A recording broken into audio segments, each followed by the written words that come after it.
I thought I was just going home for the weekend. I didn't know my older brother would be there too, and I never imagined what would happen between us that night. The lingering touches, the kiss, the promises we made to forget. But once it started, neither of us could walk away. And what we did changed everything. It began when I went home for the holidays, after months away. I hadn't been back in 6 months. Work had swallowed me whole. Long shifts, late nights, coffee-fueled mornings that all blurred together. So when Mom called and asked if I'd come down for the weekend, I didn't think twice. I needed a break. Some peace. A little home-cooked food. Maybe even the comfort of sleeping in my old bed. I thought it would be easy, simple, familiar. I didn't expect him. Inches, stepped through the front door, my duffel bag still hanging from my shoulder. Still, the first voice I heard wasn't Mom's. Well, look who finally decided to show up. I turned, dash. And there he was. My brother, Liam. Some of this leaning in the doorway with that same stupid half smirk on his face, calm, arms crossed like he was waiting to be impressed. Same dark hair as mine, but messier now. Longer in the back. He looked older. Broader. Some of this he filled up more space than I remembered. Some. Didn't know you'd be here, I said, setting down my bag. He shrugged. Some. It had been over a year since we'd seen each other. Some had moved out right after college, some took a construction job upstate. We barely talked anymore. No fights, no falling out, just distance. Some, even when we were kids, we were never close. He was always older, cooler, some, always just out of reach. Something on the altar. Not that he ever asked me to. Inches, Mom bustled in from the kitchen, apron on, flour on her cheek, and pulled me into a hug like it had been years. Dad followed, patting me on the back and handing me a cold beer like he'd been waiting all day. Home. Warm. Familiar. Except this time. It felt different. Because Liam was there. The evening passed in a blur of laughter and stories around the dinner table. Mom's lasagna. Dad's jokes. Liam teasing me for forgetting how to hold a fork. It should have felt normal. And it almost did. But, every time I glanced across the table and caught Liam looking at me, really looking, something fluttered in my chest. It wasn't teasing. It wasn't playful. It was longer. More, still pin. And then. Later that it never happened. Later that night, I unpacked in my old room. The posters were still up. Same creaky twin bed waiting for me. Ins for the hall, Liam's door was open. His stuff was scattered across the bed like he'd never left. Music played from his Bluetooth speaker. His boots sat by the door. His scent lingered, Was too quiet. Too loud. I stared at the ceiling, heart pounding for no reason I could name. I couldn't stop thinking about that look at dinner. The way Liam's eyes had lingered, just a second too long. I got up to grab a glass of water, padded down the hallway barefoot. The lights were off, except for a sliver of golden light spilling from the bathroom. The door was open, just a little. I almost walked past it. Almost. But I slowed. I heard the sink, the soft clink of a toothbrush in a cup. Then silence. I glanced inside. Liam was at the mirror, shirtless. A towel slung low around his hips. His back was broad, muscles defined, steam still clinging to his skin from the shower. He ran a hand through his damp hair, unaware, or pretending to be, like he didn't know the door wasn't fully shut. My mouth went dry. I should have looked away, should have kept walking. But I didn't. I stood there, just barely in view, heart hammering. My eyes followed the lines of his back, the curve of his waist, the slope of his neck. The towel slipped slightly, just for a moment, before he caught it. He exhaled slowly, jaw tight. And then, his eyes flicked toward the doorway. I froze. He didn't say a word, didn't flinch. He just stared. And for that one moment, it felt like he saw me, like he knew. I backed away, breath caught in my throat. I practically ran to my room, slamming the door and leaning hard against it. What the hell was I doing? I told myself it was nothing, just a stupid accident. I hadn't meant to look. It didn't mean anything. It was late. I was tired. Was too quiet. Too loud. I stared at the ceiling, heart pounding for no reason I could name. I couldn't stop thinking about that look at dinner. The way Liam's eyes had lingered, just a second too long. I got up to grab a glass of water, padded down the hallway barefoot. The lights were off, except for a sliver of golden light spilling from the bathroom. The door was open, just a little. I almost walked past it. Almost. But I slowed. I heard the sink, the soft clink of a toothbrush in a cup. Then silence. I glanced inside. Liam was at the mirror, shirtless. A towel slung low around his hips. His back was broad, muscles defined, steam still clinging to his skin from the shower. He ran a hand through his damp hair, unaware, or pretending to be, like he didn't know the door wasn't fully shut. My mouth went dry. I should have looked away, should have kept walking. But I didn't. I stood there, just barely in view, heart hammering. My eyes followed the lines of his back, the curve of his waist, the slope of his neck. The towel slipped slightly, just for a moment, before he caught it. He exhaled slowly, jaw tight, and then his eyes flicked toward the doorway. I froze. He didn't say a word, didn't flinch. He just stared. And for that one moment, it felt like he saw me, like he knew. I backed away, breath caught in my throat. I practically ran to my room, slamming the door and leaning hard against it. What the hell was I doing? I told myself it was nothing, just a stupid accident. I hadn't meant to look. It didn't mean anything. It was late. I was tired. I turned away. I caught him wetting his bottom lip, slow, thoughtful. He kept brushing past me, too close, too often, in a house that didn't require it. By the time the sun dipped behind the trees, spilling gold and shadows across the living room, we'd stopped trying to distract ourselves. He pulled 2 beers from the fridge, probably Dad's. "You drinking now?" I asked as he handed me one. "Only when I need to." "What, being around me's that bad?" I joked. He chuckled. "Being around you's different." That word hung there. Different. Unresolved. We sat on the couch, both of us barefoot, our legs occasionally brushing.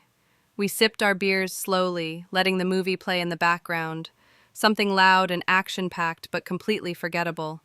Neither of us changed the channel. We were too focused on the quiet moments between the noise. Halfway through the bottle, Liam shifted, rested his arm along the back of the couch. His fingers hovered just behind my shoulder, close, but not quite touching. He glanced sideways. "You always looked up to me, huh?" The question caught me off guard. I blinked. "What?" He sipped his beer, still not looking at me. "Back when we were kids. You followed me around all the time, thought I didn't notice?" I swallowed. "You didn't exactly make it easy." "You annoyed the hell out of me," he said, smirking. "But I didn't hate it." I laughed, unsure. "Thanks, I guess." Then he turned toward me, really looked at me. "You've changed." "You say that like it's a bad thing." "It's not, just noticed." The air thickened again, heavy with everything we weren't saying. His eyes dropped to my mouth, then back up to meet mine. The movie's credits started rolling. Music swelled. Neither of us moved. The silence stretched thin, taut, like something waiting to snap. I could hear his breathing, feel the warmth of him just inches away. My shoulder brushed his. He didn't pull back, and neither did I. I should have said something, stood up, gone to bed, done anything to break the tension, but I didn't. I stayed. Like I was waiting for something. I didn't understand it yet. And that was only the beginning. I woke late. Morning sunlight poured through the curtains, too bright for how little sleep I'd gotten. The smell of coffee drifted in from the kitchen, but something felt off. No voices. No laughter. No clinking dishes. No mom fussing over toast or dad muttering about his car. Just quiet. Too quiet. I stretched slowly, muscles tight from a night of half-sleep. The memory of the night before clung to me, unreal, like a dream, or something worse. A memory I wasn't supposed to have. I could still feel the heat of his leg brushing mine, the weight of that silence when the credits rolled and neither of us moved. The way he looked at me, like he was waiting too. When I finally dragged myself out of bed and padded down the hallway, sipping orange juice straight from the carton, muscles flexing as he leaned against the counter. His hair was still damp, curling at the ends. A towel hung around his waist, loose enough that one wrong move could have made it fall. He didn't flinch when I walked in. Just looked at me over the rim of the carton, his eyes unreadable. "Morning," he said, voice low and even. "Hey," I mumbled, suddenly too aware of every inch of my own skin. I reached for a mug, pretending not to stare. Pretending I hadn't spent the last hour thinking about him. About last night. About the closeness that still buzzed beneath my skin. We moved around each other in silence. But it wasn't comfortable anymore. There was tension in every step, every glance. I felt it when I brushed past him to grab toast. Saw it in the way he stood just a little too close, even when there was space. Neither of us said a word about the night before, but everything we did, said we remembered. He lingered in the hallway longer than usual, his bare chest always in view, his towel always a little lower than necessary. And me? I didn't look away, not anymore. I tried to tell myself it was just curiosity, a phase, but it wasn't. It was hunger, quiet, shameful, real. Around noon, I walked into the bathroom to wash up and nearly ran into him again. This time he was mid-shave, standing at the mirror with the door wide open, a towel slung over one shoulder, low-slung jeans clinging to his hips, his torso bare, faintly glistening under the light. I froze. He didn't. His eyes met mine in the mirror. "You good?" "Yeah," I croaked. "I meant to leave." I did, but my feet wouldn't move. My gaze slid down his back, over the line of muscle running from shoulder to waist, the subtle flex of his arms as he held the razor to his jaw. I didn't mean to stare, but I did. He watched me in the mirror, his eyes narrowing slightly. But he didn't tell me to leave. Instead, he set the razor down, turned slowly to face me. Our eyes met, and something passed between us. Electric. Terrifying. Real. I backed out of the doorway before anything else could happen. My heart pounded in my ears. The rest of the afternoon blurred by. I tried to focus. On TV, on my phone, even on folding laundry. But nothing worked. Every sound, every thought, every breath kept pulling me back to him. By evening, it was unbearable. We were both in the living room again, pretending to be normal. Some old comedy played, the laugh track echoing through the silence. Liam sat on the floor this time, back against the couch, flipping a stress ball in one hand. I stayed on the couch, pretending to scroll. Then, out of nowhere, he tossed the ball at me. It bounced off my chest. I scoffed. "I could take you now." "Oh yeah?" He grinned, then lunged without warning, and suddenly, we were tangled together, laughing and pushing, limbs colliding in a mess of instinct and adrenaline. It was supposed to be a joke, but it wasn't. He pinned me fast, one knee between my thighs, a forearm across my chest. I squirmed beneath him, not from discomfort, but from how close he was. His face hovered inches above mine, his breath warm, his hand on my chest, heavy. I stopped struggling. So did he. For a long moment, neither of us moved. Then his hand slid down, from my chest to my side. His thumb brushed against my ribs. A slow, deliberate touch. I felt it everywhere. "You feel that too, don't you?" he whispered, his voice barely there. I couldn't answer. I didn't trust my voice. He leaned in. His forehead rested against mine. Our breaths mingled. Without thinking, my hands gripped his waist. Every nerve in me screamed, for him, for more. But we didn't. His fingers lingered on my side. His lips hovered near mine. Too close, too warm. We breathed each other in, suspended in something we didn't have words for. And then, he pulled back. Not quickly. Not like he was ashamed. Just careful. His eyes stayed locked with mine. There was something in them, raw, vulnerable. Neither of us said anything.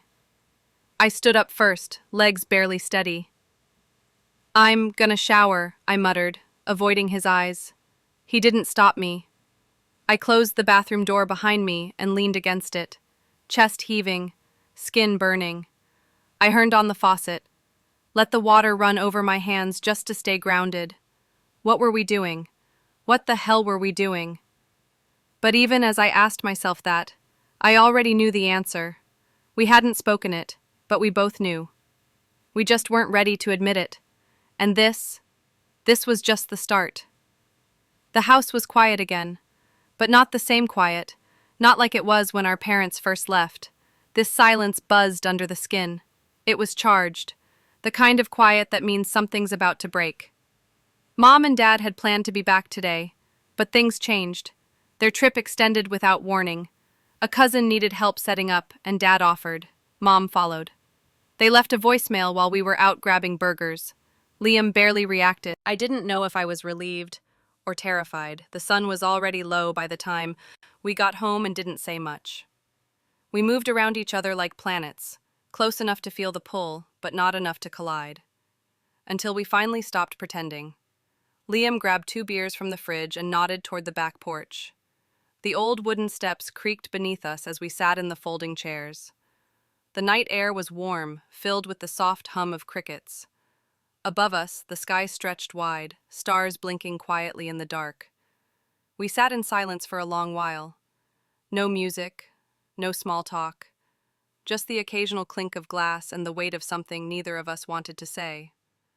Then Liam took a long sip, eyes fixed on the horizon. "You always felt different to me." My chest tightened. The words hit harder than I expected, quiet, simple, but impossible to ignore. I swallowed. "What do you mean?" He shrugged, but his voice didn't match the gesture. It was low, careful, honest. "I don't know," he said. "When we were younger, I thought maybe it was just because you were quiet, softer, not like the other guys, not even like me." He paused, then added, "But it wasn't just that." I didn't breathe, just listened. "You used to watch me," he continued, "when you thought I wasn't paying attention. I told myself it was just little brother stuff. But the way you looked at me, it wasn't how brothers look at each other." My fingers tightened around the bottle in my hands. They trembled slightly as I tried to keep them still. He turned his head toward me. "Was I wrong?" My voice cracked. "No." The word was small, exposed, like peeling back a part of myself I'd never meant to reveal. He nodded slowly, like he already knew. I looked up at him, his face lit faintly by the porch light, jaw tight, throat bobbing as he swallowed. "You felt different to me too," I said softly. "I just didn't know what to do with it." The words hung in the space between us, quiet and trembling. Then he stood up, and for a second I thought maybe he was walking away. But he didn't. He turned toward me, slow, careful, like moving too fast might shatter everything. "Liam," I said, his name catching in my throat like a question. He stepped closer, leaned in. His forehead touched mine. "Don't say anything else," he whispered. And then he kissed me. It wasn't sudden. It wasn't wild. It was slow, deliberate, like he'd imagined it 100 times, and now that it was real, he didn't want to rush it. My breath caught in my throat. My hands shook as they found the hem of his shirt, just something to hold on to keep me steady. He tasted like beer and heat, and something familiar I couldn't name but had always known. Every part of me leaned into him. Every hesitation slipped away. There was no more pretending. No more wondering. My hands slid under his shirt, fingertips brushing across his skin. He flinched just slightly when I reached his side, a soft inhale through his teeth. We moved back inside, still close, still holding on. In the hallway, he turned me gently, my back against the wall. One hand cradled the back of my neck, the other moved along my spine. Our kisses deepened, slower, heavier, like the weight of everything we'd held back was finally being released. My mind raced, but my body only knew one thing: him. He kissed down my jaw, my neck, paused at my collarbone, and when he spoke again, his voice shook. "I've thought about this. More times than I'll ever admit." "Me too," I whispered, and I meant it. He held me like something fragile but familiar. Like this wasn't new, but something we'd always been building toward in silence. His hand slid up my back, fingers grazing skin that suddenly felt too alive. I wanted more closeness, more of him. But before I could move, he pulled back slightly, just enough to meet my eyes. "Just keep it quiet, okay?" It wasn't a warning. It was a plea. I nodded. "Okay." And then we didn't stop. The world outside faded. The only thing left was this: him. His hands. His breath. His closeness. We stayed there in the hallway for what felt like forever, wrapped in something unspoken, something finally allowed. We didn't cross any lines we couldn't come back from. But we didn't let go either. There was no going back now. And maybe I should have felt guilty. Maybe I should have said stop. But I didn't. Not then. Because I didn't know if it was right, but I knew I didn't want it to end. He kissed me again. Deeper. Needier. And this time I didn't hesitate. My hands gripped his back, pulling him closer until there was no space between us. I could feel everything: his heartbeat, his breath, the weight of him against me. We stopped speaking. There was nothing left to say. We stumbled into the living room, lips never breaking, breathless. We collapsed onto the couch, limbs tangled, touch desperate, but careful. His mouth explored slowly. My jaw, my throat, my shoulder. His hands knew me like they'd always known me, like he'd memorized the idea of this moment in silence. And I gave him everything I could. Not with words, but with closeness, with trust, with the space between breaths. The first time wasn't perfect. It wasn't smooth or planned, but it was real. It was honest. And we were finally past pretending. We didn't need to say anything. We didn't even undress all the way. Clothes pushed aside just enough, hands gripping, mouths pressed together, like we were afraid the moment might slip away if we weren't careful. It wasn't about perfection. It was release. Years of his fingers traced my chest, like he was trying to learn me all over again, like every inch held a secret. And when I kissed him back, I felt it. That shift. That ache. This wasn't just physical anymore. It was something heavier, something deeper. Between kisses, he whispered things that stuck to my ribs. "You don't know what you do to me." I tried to brush it off, tried to ignore the way it made my chest ache, but I couldn't, not really. My heart was wide open, and it was too late to pretend otherwise. We found each other again, slower this time. We undressed each other fully, piece by piece, not in a rush. Just present. Just us. The second time burned differently, not sharper, deeper. His body moved against mine like it was something we'd done 1,000 times, like we belonged that way. We fell asleep wrapped up in each other, blankets half pulled, couch cushions barely hanging on. But it still didn't stop there. I woke sometime after midnight, his hand brushing gently along my ribs, his breath warm against the back of my neck. And before I could even speak, he was pulling me close again, kissing, touching, wanting, and I let him. Because I wanted it too. So much, it scared me. We didn't count how many times it happened after that. 3, maybe 4, maybe more. Each time different, sometimes slow, sometimes urgent, sometimes right there on the floor, too caught up to care where we were. But always, we came back to each other, like magnets, breathless, restless, unspoken. And somewhere in between the quiet, heated moments, he'd say it again. Just keep it quiet, okay? And every time I whispered back, I will. I woke to the sound of a car door slamming outside, and my mom's voice rising through the hallway. Sunlight poured in through the blinds, far too bright for how little I'd slept. My body ached, not just from how the night had unfolded, but from something deeper, an ache in my chest I didn't know how to name. The couch was empty beside me. Liam was gone. My shirt was crumpled on the floor, my jeans barely buttoned. My skin still smelled like him. I sat up slowly, elbows on my knees, trying to catch my breath under the weight of everything that had happened. Voices filled the house, plastic bags rustling, kitchen chairs scraping, my mom humming like everything was normal. It wasn't. Not for me. I dressed quickly, straightened the throw pillows, splashed cold water on my face until it stung. No one asked where I'd slept. No one noticed the tremble in my hands. And I slipped back into the rhythm of home like nothing had changed. But it had. Later that morning, I saw Liam in the kitchen. He was dressed like nothing had happened. Sweatpants, shirt, mug in hand. Calm, relaxed. But when our eyes met, something flickered. And then it was gone. "Sleep okay?"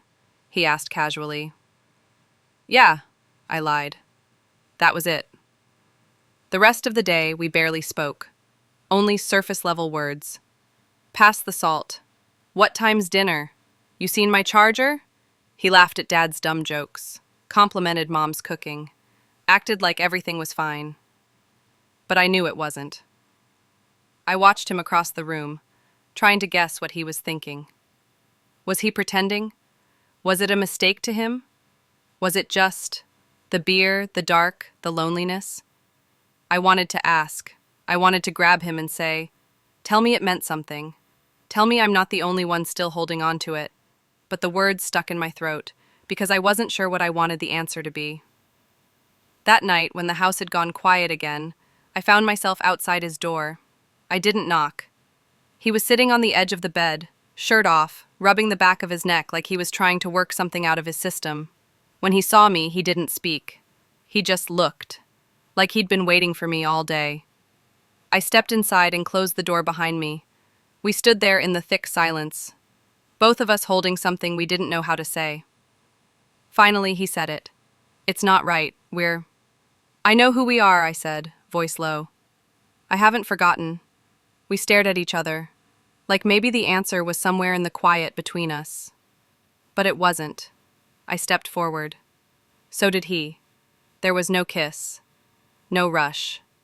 Just hands, slow, steady, reaching for skin like it might be the last time. He pulled me into his arms, and I melted against him.